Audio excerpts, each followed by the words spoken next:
নমস্কার বন্ধুরা, গল্পকথন by she channel থেকে আপনাদের স্বাগত। নিত্য নতুন ভিডিও পেতে এই চ্যানেলটিকে সাবস্ক্রাইব করুন এবং বেল আইকনটি ক্লিক করে রাখুন। আজকে আমি পাঠ করে শোনাবো মানিক বন্দ্যোপাধ্যায়ের লেখা কে বাঁচায় কে বাঁচে। সেদিন আপিস যাবার পথে মৃত্যুঞ্জয় প্রথম মৃত্যু দেখল। অনাহারে মৃত্যু। এতদিন শুধু শুনে আর পড়ে এসেছিল। ফুটপাথে মৃত্যুর কথা আজ চোখে পড়ল প্রথম। ফুটপাথে হাঁটা তার বেশি প্রয়োজন হয় না, নইলে দর্শনটা অনেক আগেই ঘটে যেত, সন্দেহ নেই। বাড়ি থেকে বেরিয়ে দুপা হেঁটেই সে ট্রামে ওঠে, নামে গিয়ে প্রায় অফিসেরই দরজায়। বাড়িটাও তার শহরের এমন এক নিরিবিলি অঞ্চলে যে সে পাড়ায় ফুটপাতও বেশি নেই, লোকে মরতেও যায় না বেশি। চাকর ও ছোট ভাই তার বাজার ও কেনাকাটা করে। কয়েক মিনিটে মৃত্যুঞ্জয়ের সুস্থ শরীরটা অসুস্থ হয়ে গেল। মনে আঘাত পেলে মৃত্যুঞ্জয়ের শরীরে তার প্রতিক্রিয়া হয়। মানসিক বেদনাবোধের সঙ্গে চলতে থাকে শারীরিক কষ্টবোধ। আপিসে পৌঁছে নিজের ছোট কুঠুরিতে ঢুকে সে যখন ধপ করে চেয়ারে বসে পড়ল, তখন সে রীতিমতো কাবু হয়ে পড়েছে। একটু বসেই তাই উঠে গেল কলঘরে। দরজা বন্ধ করে বাড়ি থেকে পেট ভরে যত কিছু খেয়ে এসেছিল, ভাজা, ডাল, তরকারি, মাছ, দই আর ভাত, প্রায় সব বমি করে উগরে দিল।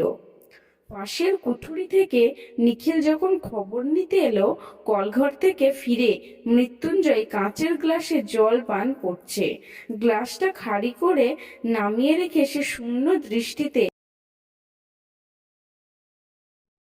আপিসে সে আর নিখিল প্রায় সমপদস্থ, মাইনে দুজনেরই সমান। একটা বাড়তি দায়িত্বের জন্য মৃত্যুঞ্জয় 50 টাকা বেশি পায়। নিখিল রোগা, তীক্ষ্ণ বুদ্ধি এবং একটু আলসে প্রকৃতির লোক। মৃত্যুঞ্জয়ের 2 বছর আগে বিয়ে করে 8 বছরে সে মোট 2টি সন্তানের পিতা হয়েছে। সংসারে তার নাকি মন নেই।